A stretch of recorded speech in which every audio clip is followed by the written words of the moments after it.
तबाही के बाद शांति, आखिरकार कुछ समय के लिए ही सही, लेकिन मिडिल ईस्ट में छिड़ी जंग पर फिलहाल ब्रेक लग गया है।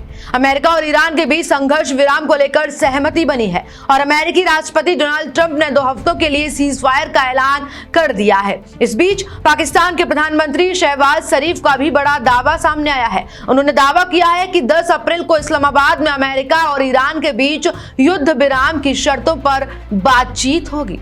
शहबाज शरीफ ने सोशल मीडिया प्लेटफॉर्म एक्स पर पोस्ट करते हुए कहा, ईरान और अमेरिका अपने सहयोगियों के साथ लेबनान और अन्य प्रभावित क्षेत्रों में तत्काल प्रभाव से युद्ध विराम पर सहमत हो गए हैं। उन्होंने इस फैसले का स्वागत करते हुए दोनों देशों के नेतृत्व की सराहना की है और कहा कि शुक्रवार 10 अप्रैल 2026 को इस्लामाबाद में प्रतिनिधिमंडल के बीच आगे की बातचीत होगी ताकि सभी विवादों के समाधान की दिशा में निर्णायक समझौता हो सके।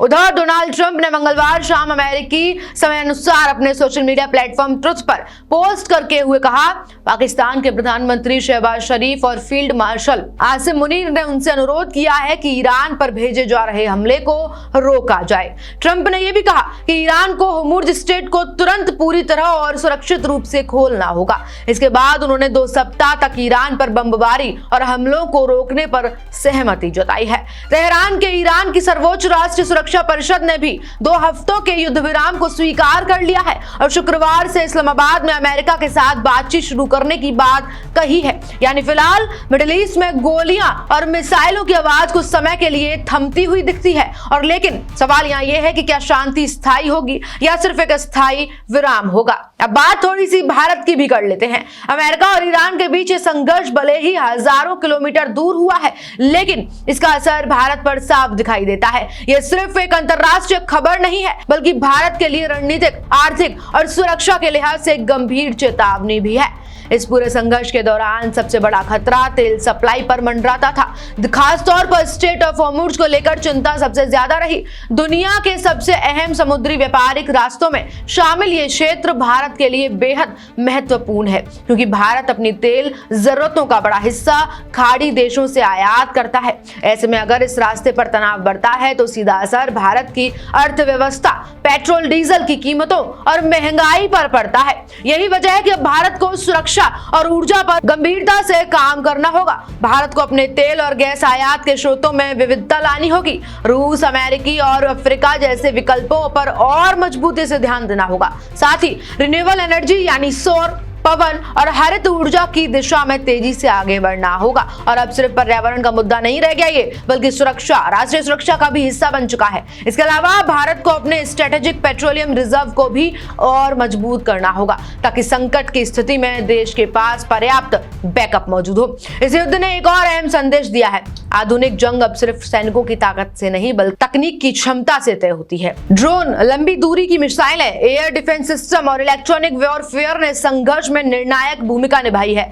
भारत के लिए एक साफ संकेत है कि भविष्य की सुरक्षा सिर्फ पारंपरिक हथियारों से नहीं, भारत को स्वदेशी रक्षा उत्पादन, उन्नत ड्रोन टेक्नोलॉजी, मिसाइल सिस्टम और मजबूत एयर डिफेंस नेटवर्क पर तेजी से काम करना होगा। आज भी भारत कई अहम रक्षा उपकरणों के लिए विदेशी सप्लाई पर निर्भर है, लेकिन किसी बड़े वैश्विक संकट के दौरान यही निर्भरता खतरा बन सकती है। ऐसे में आत्मनिर्भर भारत सिर्फ नारा नहीं, बल्कि रक्षा क्षेत्र में रणनीतिक जरूरत बन चुका है। आर्थिक मोर्चे पर भी ये संघर्ष भारत के लिए बड़ा सबक लेकर आया है। जैसे ही मिडिल ईस्ट में तनाव बढ़ा, ग्लोबल मार्केट्स में अस्थिरता दिखने लगी और तेल की कीमतों में उछाल ने भारत जैसे आयात निर्भर देशों की चिंता बढ़ा दी। इससे साफ हो गया कि भारत को अपनी अर्थव्यवस्था को बाहरी झटकों से बचाने के लिए ज्यादा फाइनेंशियल निर्भरता तैयार करनी होगी। भारत को वैकल्पिक व्यापार मार्गों और रणनीतिक कॉरिडोर पर भी तेजी से काम करना होगा। Chabahar port, international north south transport corridor और जैसे प्रोजेक्ट्स अब केवल व्यापारिक पहल नहीं रही, बल्कि भू राजनीतिक सुरक्षा के महत्वपूर्ण साधन बन चुके हैं। यदि भारत अपनी निर्भरता एक ही क्षेत्र या रूट पर कम करता है तो वैश्विक संकटों का असर भी कम होगा। कूटनीति के मोर्चे पर भी भारत के लिए स्थिति बेहद संवेदनशील रही। भारत हमेशा से वसुधैव कुटुंबकम कुटुंबकम और वैश्विक शांति की बात करता आया है, लेकिन आज की दुनिया में सिर्फ नैतिक मूल्यों को आधार पर विदेश नीति चलाना आसान नहीं है। अमेरिका और ईरान जैसे टकरावों में भारत को बेहद संतुलित रुख अपनाना पड़ता है। एक तरफ अमेरिका के साथ रणनीतिक साझेदारी है तो दूसरी तरफ ईरान भारत के लिए ऊर्जा, कनेक्टिविटी और क्षेत्रीय संतुलन के लिहाज में महत्वपूर्ण माना जाता है। यानी भारत को अब अपनी विदेश नीति में आदर्शवाद और व्यवहारिक के बीच बेहद सटीक संतुलन बनाना होगा। एक बहुत पतली सी लाइन है।